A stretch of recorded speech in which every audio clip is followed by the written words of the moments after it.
Coming to Eureka, is it just some random moment? Is it the end result of a process? Let's talk about it.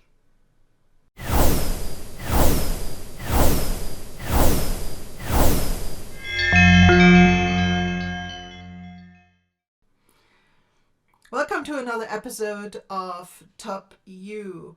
Today I'm talking with awareness coach Anna Dannfeld out of France. I am Claudia Cimenti, founder of Topcoach Luxembourg from Luxembourg. Anna, hi. It's so lovely to see you again today. Coming to Eureka, uh, what do you think about that? Like coming to these moments where things just come together. What's your experience with it? I love Eureka. By the way, hi Claudia. I I I love Eureka. I think I learned years and years ago, but it took a long time before I realized what this coming to Eureka was, because I would learn something and I'd practice and practice. And I'm very diligent. I will work on things. I work on it and work on it. It was like, and then something would happen. So I had to tune it out and do something else. And then when I came back to it, I was so good. I was so much better. And I realized along the line that when learning, and this is both for physical, like when I've learned, when I'm doing acrobatics, or when I started with the archery and I stepped away for a couple of months for a lot of different reasons. And I was like, oh, I didn't train. Oh, I should have been training. And when I picked it up again, I was so much better than when I had stepped away. And then I realized that both physical learnings and also mental learnings take time. Our bodies are not so fast. In our brains, we think, okay, got it. I know this. Okay, I understand this. But then for that to settle into the body and become a real knowledge or an understanding, that takes time. And during that time, I think we have to step away from it and allow it to settle. And then when we come back to it, it's like, Eureka. So that's amazing. I think for me, the problem is to know when to step away and allow that to land and become Eureka, because I want so much so fast. And I think that's the way for most people. Or we get confused or angry or disappointed when we're not picking up as fast as we expect ourselves to do, you know? So that's sort of my take on it, or my experience from it. yeah. I think that I can relate to this. Cramming doesn't really work, right? I mean, I have tutored for a long time, and you have these students that come and they just cram before the tests, and then they realize a few days later they might even do okay on the test, but a week later, all the knowledge is gone. It didn't have time to sink in, it wasn't repeated and practiced enough, and things like that. So it definitely requires some diligence, some repetitiveness to get to a certain point. And I do agree that sometimes stepping away from it is a good thing. And I think just this reflecting, um, I think we often are stuck in the busyness of things and we don't allow us to take a step back to reflect or to just let it subconsciously sink in. I think those are actually two options that we have, right? We can continue pushing forward. We can actually sit down, try to mentally go to a certain meta distance and look at it and reflect and just think about it out of the busyness, just thinking about it and reflecting about it. And then the other thing is to completely step away with it and let it kind of percolate, right? Let it percolate, let it infuse. Oftentimes we have experienced this, that we, for some external reason, were forced to move away from something, and then made kind of a surprising discovery when we came back that things were actually better. I think that you mentioned this physical thing. I think that as soon as musculature is involved and things like that, yes, it's good to step away, but you do not want your musculature to to disappear either. I'm not a big fitness person, but I know this from just playing the piano, right? Like if you play diligently the piano, you have musculature in your shoulders, your arms, your fingers, and so on that you strengthen, right? I mean, my grip strength when I was playing more diligently was no joke, really. But so you don't want all of that to come away, but it's this mentally letting it go, Yeah. letting it go. You might still play the piano, but not that piece. You Mm. might still, train, but maybe not that sport, Voila. Yeah. right? Yes, So exactly. I think it's just letting those neural pathways kind of settle and congeal, right? You asked earlier, like, when is the moment to step away? Um, if I were to consider it like this voluntary stepping away to let it infuse, I would just observe how much am I still learning. Yeah. And like right now, I'm being diligent, I'm pushing through, I'm still learning. And not only am I understanding it, but I am able to apply it. As long as you learn and you're still able to apply it, I think you're good. You can continue. Of course, reflect from time to time, obviously. But the I think it's when we get to the point of diminishing returns, where we are just pushing against a wall that won't nudge. We are not able to really understand it, and or we're not really able to apply it or get a larger view. Then I think would be probably the time to sleep over it, right? Like just let it sit without pushing so hard. What do you think? I think you're right there. I think yeah, I think it comes to a point, like, I think especially when, like, you mentioned before about studying for an exam, I think it's a really good example that you're cramming, but nothing is really going in anymore. You're pushing against the wall. You're not really understanding it. You can't apply it. That I think when it comes to maybe things we are enjoying, we don't notice in the same way that we're getting stuck because we're supposed to enjoy this, right? And we forget that the body, the whole mental system, so what is it they call the plasticity of the brain and all of this, the nervous system needs time to learn this. And I found also that, for example, when I'm doing big talks or I have a big presentation or something, and I know my topic and I know my work, I know what I'm doing and I know my topic, but you still have to build a program, something, that a program for the presentation. And, or writing something, and, I sit down, it's not there. And what I've learned, but it took a long time for me to learn that, again, being too diligent, was that forget it. Just forget it, leave it. It's not happening now, because so many times I sat down, I worked for hours putting something together only to realize that it was pure shite. Just wipe it out and start from zero. And then I learned that I find that my system, this is not for everybody. I think everybody has to find their rhythm and their system. But for me, it works so well. I just leave it because it is moving.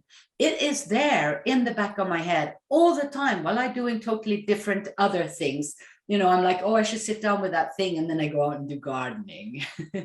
Or I should do that thing. And then I end up sewing, and all the while, this is working in the back of my head. And then it's like, usually it's 1 or 2 days before. I mean, that tight a window where I sit down and it just flows. It just flows out of me. My program is done. It's perfect. It's time to fit with what I have, 10 minutes, half an hour, 2 hours. Everything is there. Everything is ready. And I can just whoosh it down. I don't even have to think about it. Or I step on stage and it's all there. And it took me a long time because my window comes so late that it gets freaky, a few days before. It's like, well, I still haven't done that, and you can do TikTok. So that's my system. But for other things, I find that when I feel confused about what I'm learning, and I learn by doing, I learn by mistakes. I'm really good at learning by mistakes. We've talked about this before. My best learning curve is by mistakes, because then it sits at the first go. And the other thing is repetition. And I found that I want something 3 times. The first time it's like, oh, okay, it's there. Second time it's like, oh, man, I think. Third time it's, now I get it. Mm-hmm. And somewhere between the second and third time, I need to step away to allow that to sink in, so that the third time is this this eureka moment, and I'm ready to move forward. Yeah, it's I appreciate what you said about the fact that while you were doing other things in the background, stuff was still happening, right? I think very important for that is to prime the pump, as they say, right? That you really put at some point this intense initial work in to get your subconscious or semi-conscious to start working on it, right? This is very different from just this kind of vague idea that this thing is coming, right? Because that's not really it. You have to ask the question, you have to set the intent, you have to be clear about what needs to be achieved, you need to feed your brain, right, and your whole mindset kind of the information to let it go off and do its thing. And so I think that is very, very important. And then if later on, the moment comes and you cram, then, at least it has something to work with. It has something to work with. Um, the I don't know. Sometimes I think another thing that helps coming to Eureka, though, is to completely change the context. Meaning, we still try to do the thing, but we do it somewhere else. Like, let's say that you try to practice um, your elevator pitch as a coach, right? An elevator pitch to like an executive. And that's what you're working on. How would I position myself to an executive if I had the few seconds in an elevator between a few floors, right? What would I do? How would I come across and things like that?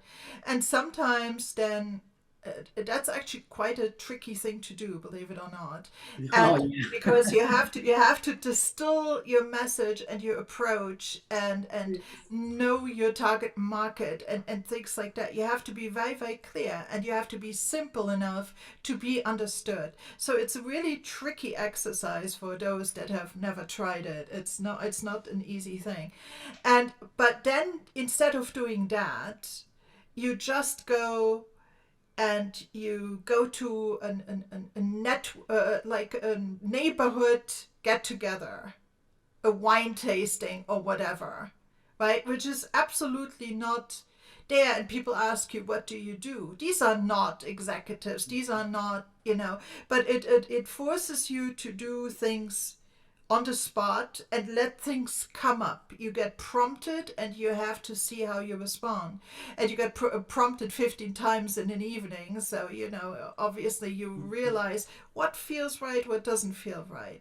And then the next day you might go to just a online networking, speed networking kind of thing, where you spend 5 minutes each with like other people in attendance. That could be anybody from anywhere in the world. They might be business people, right? But it's kind of like speed dating, but it's speed networking, right? So then again gets thrown into a different context, and sometimes that just allows your brain to get rid of certain assumptions or requirements and let it flow a little bit broader and more in a more relaxed fashion. And very often you get very good insights out of this being thrown into the limelight essentially for those few minutes.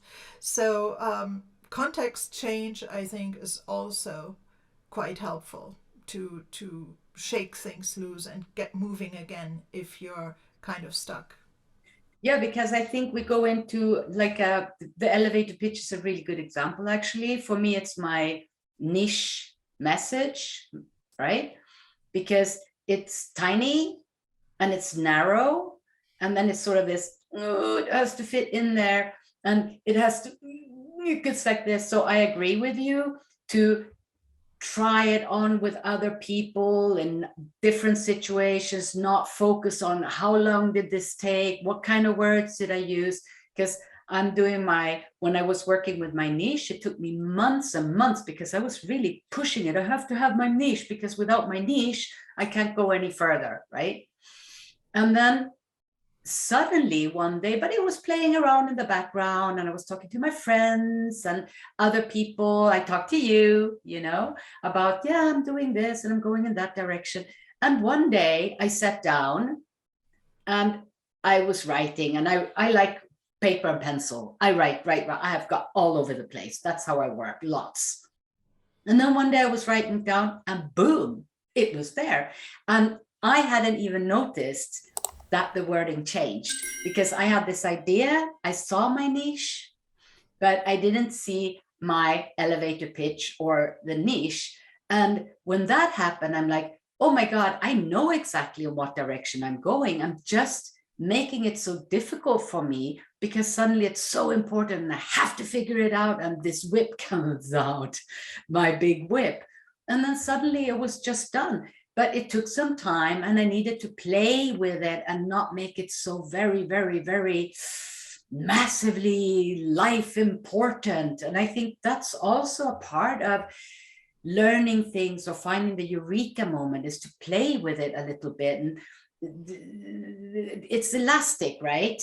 To move it around a bit. It's like you make something in clay, you try different ways, and suddenly it's like, oh, here it is. I think that's sort of where you're at with what you're saying. Yeah, I think that very often the key to getting to eureka is not to look for it. Voila. But to kind of be, and I learned this also, like starting my own practice now. It's like this concept of incremental improvement. Mm. Start with, something small, and then continue on it, and it's gonna grow, because believe it or not, even if you have like this big eureka thing, that's not the eureka for forever. That No, is the eureka for now. Right? And this so, and eureka. right, it's the now eureka, and next month's eureka is another one. So in any way, it's this growth, it's this molding, it's this evolving. And so it's sometimes not being so Tight. focused on things, right? Tight, yeah. And I have actually an example for that. I was for quite a while without a website. And it's not like I didn't know how to do a website. It's not because I didn't know I had to have a website, because believe it or not, it was registered. I had a domain name, but it was like under construction, because I was like not able to put these first words on paper. And by the way, don't go look at my website right now. I need you because stuff changes and evolves over time. But the thing, and I talked to this coach, and she said, just start with a dot. Bring it out of construction mode, right? Under construction. And even if you just start with a dot, just start, right? And so that really started moving things along. But ultimately what helped me in that particular thing was a compelling event. I signed up as a speaker for a webinar, and I knew that I wanted to have the website live and ready at that point. And within a month I had quite an infrastructure on there, and it was there, right? So sometimes I think pushing us forward is help from coach because they help us be self-accountable ultimately, but compelling events as well, just all the tricks of accountability, because coming to eureka is a very tedious process. It's tough when you don't know, and it's even tougher when you know that you don't know yet. right? It's kind of just sticking to it, allowing for incremental improvement, being able, despite time pressures and everything, to reflect, to take a step back and things like that. So I think it's a combination of things, and it might be very different for everybody, but yeah, the quest for Eureka. Well, if we were to figure that one out, I think it would be a bestseller a book if we were to capture it. But it's really true. It's a challenging thing, and sometimes the most challenging thing is just to let nature and our neuroplasticity adapt, and that takes time, just like thinking takes time. And I like to pop in there with a thing. You said, like when you were talking about your website, and you talk about accountability and all of that. And I agree, because there are two bits. One bit is the accountability for whatever reason, because it has to be done at a certain date, can be really stressful. But I think also that there is a part necessity in there, because I noticed here we come into procrastination, right? I am great at procrastination. Oh, I'm just gonna, I got everything on the table and I know I'm gonna do this. And then I say to myself, I'll just start. This is what I do. I don't say I'm going to do the whole program. I say, I start with a dot. I say, I will just start. And it can be anything, sewing something or writing something or starting in the gardening, or I have to fix that thing or do the cleaning.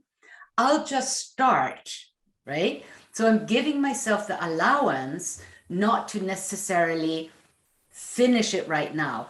And once I get started, I just continue, because then I'm into it and it's fun and it happens. But it's that first step that I'll just start. What is, like they say in the 12-step thing, one step at a time, one day at a time. And it's a little bit the same thing to move past procrastination, because procrastination is not about not wanting to do it. It's just not knowing where to start and seeing the whole program, instead of saying, I'll just take baby steps, one step at a time. Today I can do this, and then I can do that. Because once you start, like we talked about, now we're back on the path up the mountain, right? yeah. Just one step at a time. So accountability, in whatever way it looks, is important, because otherwise we can wish and want and think for the rest of our lives and never do anything. But it's also important to not carry the stress of that accountability, because stress locks everything down. Then there is no plasticity. It's just like, Well, I think that we should define what we mean by stress. I think too much stress is very bad for very bad. But talk about that. just the right amount of stress, just the right amount of this push that gets you going, I think is important, right? Because Energy. that's actually in terms of coaching very important, that it's this that's the reason, or one of the reasons, why you need to take your purpose and your vision and turn it into a goal that is timed and structured and very, very clear. It's kind of like this thing, by this one moment in time, because otherwise projects take on the time that you give them. And if there's no framework, if there's no deadline, it's just going to dissolve and It diffuse. floats. Nothing gets done, right? It just stays in the realm of wishful thinking. And so if we look even at it in terms of learning, um, we all do not like tests. You could, as an adult, you could go out and buy a book and read the book to get some knowledge out of it, right? But sometimes it's just better to attend a course about this book, because that course has structure. That course has, if it's well done, like possibilities to practice, it has possibilities to exchange, and maybe it even has like some project or test, or maybe not a test, but something that forces you to kind of put things together in your head, Mm. because it's just like, this is interesting, I think I'm going to buy the book. Then you go on Amazon, you order the book, and then it just sits in your bookshelf, and you I think, yeah. never get around to reading it, or at least not reading it with the focus it deserves. Right? Then it's just kind Yeah. of a passing thought. And so I think that I'm the first one to agree with you that stress, like sick stress and over stress, is to be avoided. But I think that even Csikszentmihalyi said in his whole flow concept, that it's kind of on the spectrum. In order to get into flow, in order to get into states of growth and progression and learning, there has to be some level of stress, just the right amount. The movement, it's a movement, it's an energetic movement, you know. So I think that's important. And it's also, I think that's also where, in a way, this lust comes, the lust for doing something, because it's wanting to do something or wishing to do something is really different from lusting to do something. You know what I mean? So I think that, because sorry, I used to work a lot with stress, and it's a massive area. I'm talking about all these different layers of stress. And I think that, and it's positive stress and negative stress. For me, there is only a negative stress. The negative stress will move you into burnout sooner or later. The negative stress is shutting you down. It's hurting you in many ways. That's the stress. The positive stress that people talk about, I don't see that as stress. I see that the like energy, the life force, this lust, this movement forward, the energy, this Momentum, right? yes, momentum. It's something beautiful, and it's something wonderful, and it's something very uplifting, and you can feel like, oh, you get high on it. Oh, I'm so excited about doing my project now, you know. Yeah, I call it passion. I mean, Passion, that's yes. really what it is, right? It's this inner drive to go for it, and it's not even possible not to do it, I know, because right? it's so I mean, much. it's so compelling, so Yes, compelling. Yeah, yes. yeah. And I think if we don't, I think also when we're working with things, we talk about this eureka moment. I think also to reach a eureka moment, there has to be, again, as you say, the passion or the lust, that we want something. We want to achieve something, whatever it may be. It might be that I want to do good grades on my test, or I want to become really good at archery or sewing or a thing, playing the piano, or I want to really become clear with my message, elevator pitch. Why? Because I want to move forward, because I want this. The elevator pitch is just the beginning of a huge dream goal over there. I'm going to have a house in Costa Rica. You know, it's sort of the bigger picture, but we take it, like, again, we talked about, we know there's a mountain and we know we want to get to the top, but we don't know how. And if we're going to sit down and figure out how, it's never going to happen. We take that first step, and then we take another step, and then we take another. And once we start moving along that road, it sort of evolves almost automatically. But every now and then, you know, we just have to sit by the roadside and say, ah, I need a breather. Need a rest. We're really like, getting that analogy like to the max, that mountain one. But But it's so good. It fits with it anything. fits, because the thing is, you also, first of all, if you want to know it all about the whole journey, you don't have enough information. No. Because you don't know how the foggy mountain looks at the top anyway. But also, what we forget is that we are not the same person Not when we when we are reaching the top of the mountain than we are today. Incidentally, I know from some, I used to read travel journals of people that have walked the Camino de Santiago, because while I was, at some point it was something I was considering, and and people said, like, after like over a month of daily kilometers of walking along this pilgrimage, right, they would be so fit. They would Yeah. just become so fit, and in the end, all the planning that they had done to walk so many kilometers from day to day, they could extend it. Granted, they were tired, but on the other hand, they were also fit, and so that is kind of, maybe we can plug that into our mountain analogy, that you are much fitter in terms of mountain climbing when you get Yeah. closer to the top than you are as a rank beginner at the bottom. And so, yes, the idea should be, I want to grow, I want to, go out there. The goal should be, I want to reach the summit by hopefully a certain date. But the whole point is to just get started. Set the direction, set the intent, and get started, and just do your best. And maybe it also requires a little bit of trust in your own capabilities, trust that things are going to work out well enough, that you're going, even if you don't come to the ultimate eureka, once in a lifetime kind of realization, you're going to be eureka enough to move forward. We got enough. I love that. I think trust is another topic we should discuss at one point, because that's a whole program in itself. But Yes. another thing I know what people do is that people tend to ask the people who are already on the mountain, right?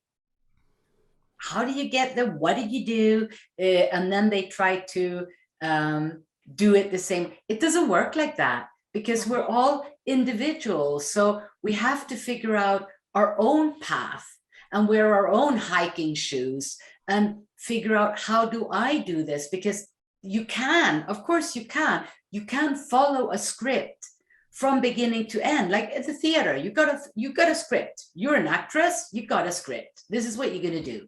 You got 20 actresses with the same script. You're not going to have the same performance by these 20 actresses. It's exactly the same script. Nothing changes.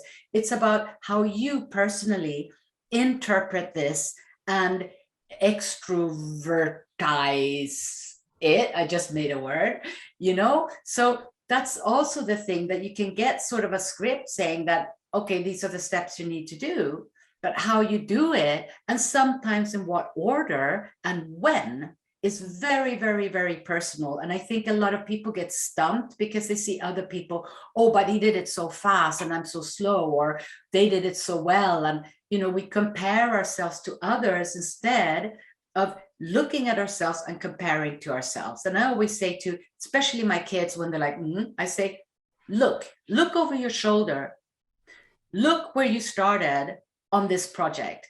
Or my clients, look at this project, you think you're stuck, look behind you. With hindsight, you see that you walked so far, where from where you started to where you are now, you've done an amazing job.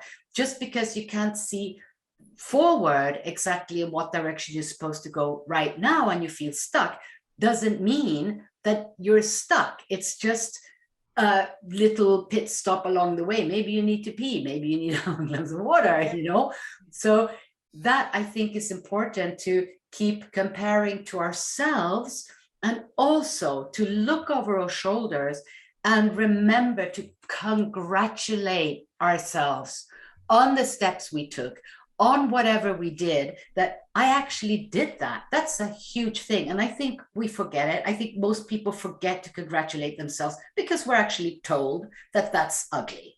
Yeah. You shouldn't be No, self-congratulatory. you should. Yeah, I mean, you should celebrate your successes. Actually, you should Always. celebrate your failures, because it's not even about success or failure. It's about effort and Yes. progress. It's about effort and progress, and so I agree with what you said.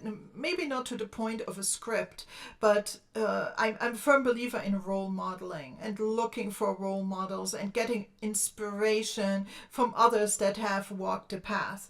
But I am extremely skeptical. How many business people out there read like these books by like the greats like Elon Musk and like the Steve Jobs and things like that, and how they did things, and that's how you what's you're supposed to be to do to be successful because that worked for them. Incidentally, so many consultants or advisors sell their programs because this worked for me, and so it is going to work for you, like a diet. Let's say how many weight loss gurus and stuff like that. This worked for me, so it's going to work for you. Just do exactly as I say. But there's a fallacy in there because we are all very different. We are all at very different contexts in our lives. We have different histories. If we look again at diet or sports, we have different physical characteristics, right? Life is not one size fits all. And there's no life manual that fits everybody, and as coaches we are very aware of this, right? Yeah. That it just doesn't work, and coaching by its very nature is tailor made always. And yes, go out, get the inspiration, see how others have done it, but then put it in context of where you are or where you're not. My monitor just turned off. Sorry. And what fits with yourself, I think. I say, because I work with my program, I say one key doesn't fit everybody. But there is a key for everybody. My job is to find their keys, So I need to have a plethora of keys, a whole big, like you had in the old days, these big boxes with loads of leftover keys. One would always fit somewhere if you needed a key. So basically I have a huge box of keys. I love that because maybe I just love the idea of the box of keys. There's always one that will fit a lot, But I think that's really important. And I think it's good to take inspiration and to say, oh yeah, I like this. But at the end of the day, we are still us, the personal self. So you can't, like, I look a lot, I told you, I look a lot at the socials and at the internet and stuff, because it tells me something, maybe not about the world per se, politics and stuff like that, which I'm totally not interested in, but it tells me something about humanity and in what direction humanity is going. And it's exciting now because you got it global. And I see a lot of this repeat, copy. Oh, he did it like this, I'm going to do it exactly like that, and it will work. And what they forget is that, yeah, maybe the script works as a sort of larger scheme, but you have to, you still have to do it in your own way. You can have the script and say, yeah, first you do this and then you do a website, then you do whatever it may be. It's like with everything, you have to learn things in certain steps, right? But you have to find your way in that, not just say, okay, get a script, okay, I'm going to do it exactly like this, and then everything's going to be fine. And then I'm really surprised when it's not working. It's like, it won't. That's not it. You got the script, but it's not, you have to make it yours, not try to do it in another person's way, especially as we probably don't even know how that person was thinking and feeling when they were doing their thing, right? Yeah, we need to adapt. We can be inspired. We can take, follow certain examples. Why not? But it has to be ours, adapted to our context, adapted to our capabilities, our desires, our preferences, our expectations, and so on and so on. Most definitely, most definitely. And I Anna, think, yeah, I think another little thing I would like to put in, because you touched on it a while back, and that is about, it might change. We are allowed to change our minds. We are allowed to change along the way and say, nah, I'll do it like this, or I'll say it like this, right? That I think is an important little part, that just because you decide on something doesn't mean this you have to do for the rest of your life. This is right now to get you started. And while you move on your path, you're going to find when you need or want to change. And then Exactly. allow that to happen, right? Even eurekas are the eurekas of today. Yes. So, what do you think? Shall we stop there for now? Yep. Okay, fantastic. Everybody, thank you so much for listening in and see you soon again.